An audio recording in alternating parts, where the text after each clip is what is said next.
Hi guys! It's December!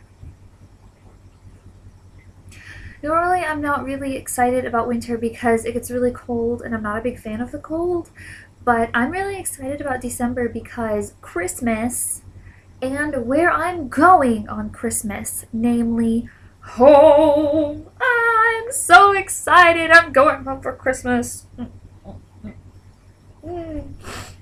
Last year, I stayed in Japan for Christmas. I went to church on Christmas morning, and then the day after Christmas, some friends and I went down to Tokyo, and we spent a couple days down there, which was really fun. And then we came back, and I counted down the new year at a shrine with some other friends, and we had a really good time. But it wasn't the same without my family. I really missed them, and so this year I decided that I was going to save my money and I was going to go home for Christmas, and I'm so excited. My tickets have been bought, the date is set, and I am stoked! I'm so happy! So November's over and a lot of stuff has happened since the last video that I posted. In my last vlog I talked about taking my belt test for karate. I passed it. I posted it after I took the test, but I recorded it before I took it. So this is my belt. Before I was just a regular blue belt, so I didn't have the stripe, and now I have the stripe on the belt, so I am one rank higher, and the next belt after this one is yellow. So I'm really excited that I've come as far as I have in karate. I started karate for the very first time when I came to Japan on September 28th, actually, the day after my birthday. I went to my first karate class to see if I wanted to do it, and I really enjoyed it, and I've been going ever since. It's been a little over a year now since I started, and I never would have dreamed that I could have had so much fun doing it. On my test, I broke a board with my foot. They had me break a board with a high kick, and actually I have the board there. Let me keep it. Yeah. So this is the board. I did that with my foot. It really hurt. The top of my foot was red for the rest of the night. If you had told anyone that I went to high school, anyone that I went to high school with, oh yeah, Kristen, she's gonna go to Japan and take karate and be a blue belt and break some boards, they would laugh in your face. I would have laughed in your face. I'm really grateful to my teachers because they've just been so great and so patient. They're such wonderful teachers. I've really been enjoying doing it. It's so empowering. And if you ever get the chance to take any form of self-defense class or a martial arts class, so, I highly recommend it to anybody. If you are looking for a new hobby, think about martial arts, think about karate. It's a lot of fun. The next week I did a Japanese speech contest. It wasn't really a contest. There was no winners or losers. Everyone got a thank you sort of prize for doing it. But it was just a chance to speak in Japanese and kind of practice your Japanese speaking ability. Last year I did this contest and I wrote my speech in English first, and then I translated it into Japanese. I wrote the entire speech down in Romaji, which is Roman letters, so in the English alphabet, and I was pretty much looking down at it the whole time, but it definitely wasn't the best speech I've ever given. This year I decided that I wasn't going to write it in English. I wrote it in Japanese first and then translated it into English, and I tried to use words that I already knew, or looked up some words that I wanted to use. So I tried to use Japanese that was more natural for me, and instead of writing it in Romaji, I wrote it in Japanese, in the hiragana, katakana, and kanji.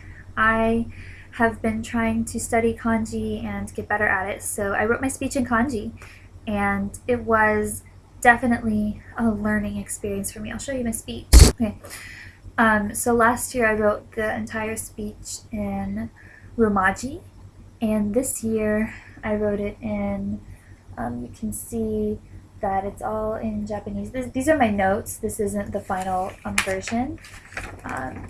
Here, and the edits, and here. So this was the first draft, my rough draft, and then the final draft was a lot bigger. I wrote it out really big so I could read it, and actually when I gave the speech, I read it from the kanji. I didn't write it in romaji.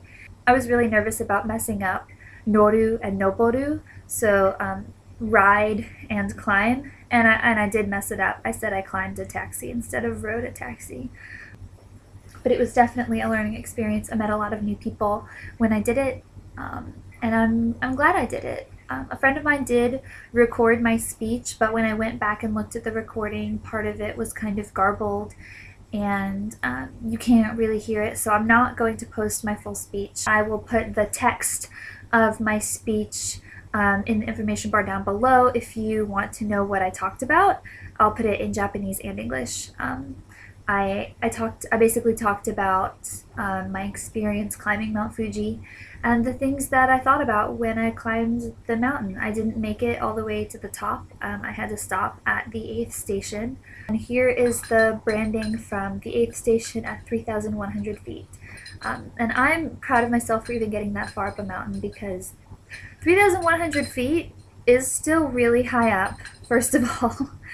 And actually Mount Fuji is 3,000, not feet, meters, 3,100 meters.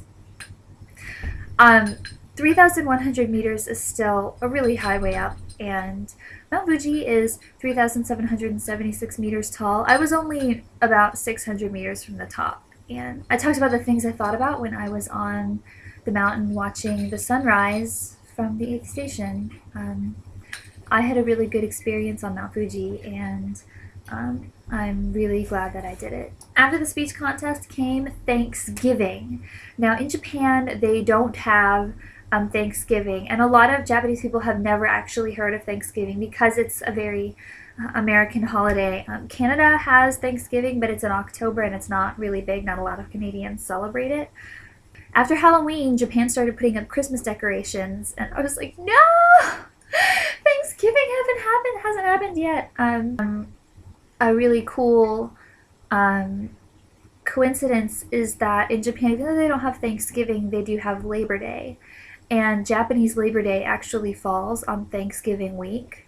So last year we got the Wednesday, the day before Thanksgiving, off for Thanksgiving, and then this year it was a Friday, so we actually had a 3-day weekend, which worked out really nicely.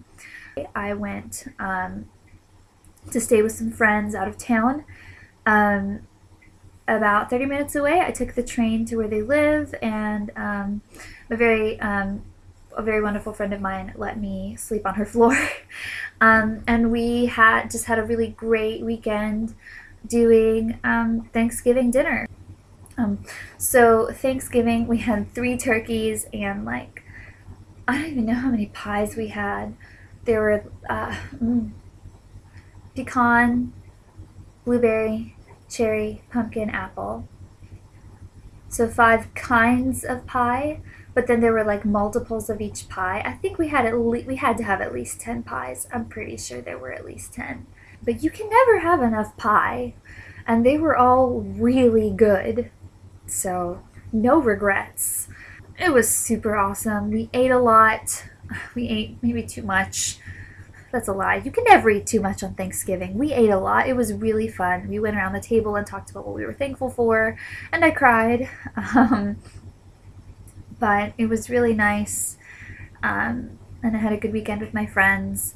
Then that Sunday, I took the early train back and I went to karaoke with my karate class, which was also a lot of fun. Some of the kids were there, and they're just really fun to do karaoke with. And I like karaoke anyway. So this past week, I know I posted a video of me reading a Japanese folktale called Momotaro, or Peach Boy.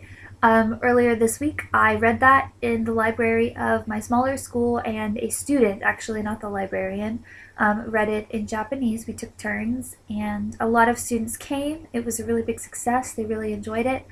And the next time that I came to that school later in the week, Actually, I went back to the library with the librarian and I made some origami with the kids. And we talked about me going every time I'm at that school, going to the library after lunch to spend some time with the kids and whatever they're doing, and possibly doing another library reading like that. I also got some interesting things at Daiso, which is like the Japanese Dollar Tree. I got these two books. The first is a Japanese origami book with seasonal touches.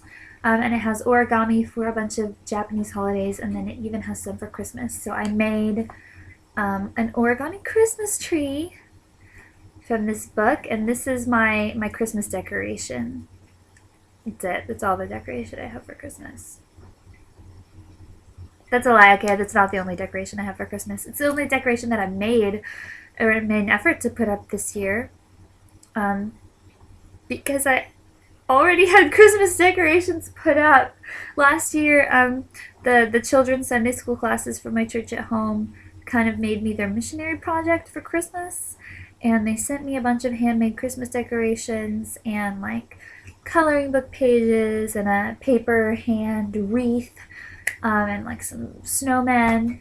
And even though Christmas was over, by the time it got here, I hung them up anyway.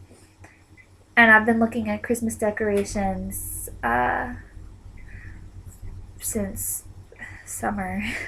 So I actually didn't have to bust out Christmas decorations because they were already up. The second book that I picked up is Kirigami, which is Japanese paper cutting.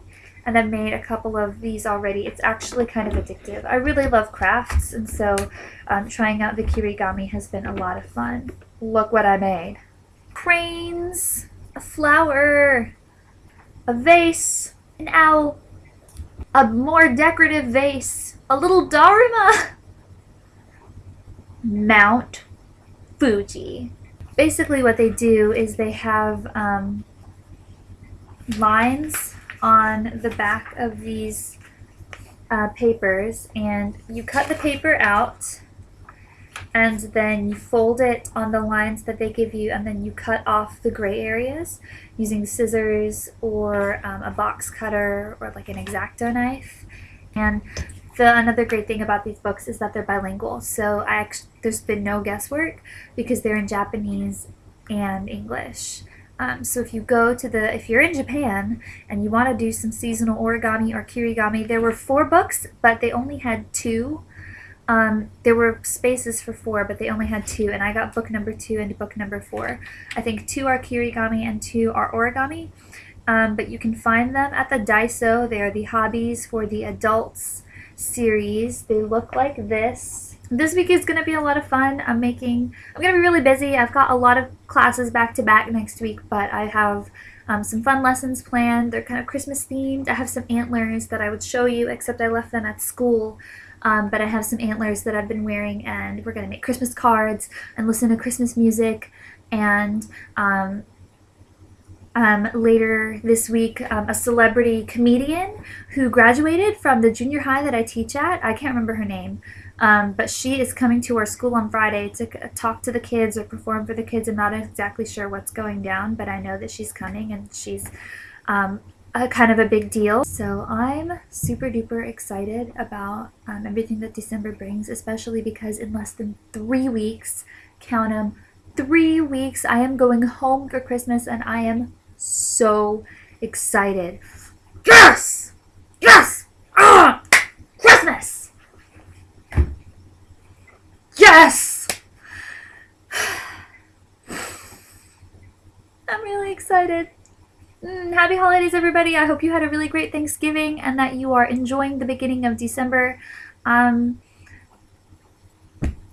I don't vlog before I go home, I'll see you guys when I go home. Yay! I'm gonna go listen to some Christmas music and plan my lessons for the next week now. Bye!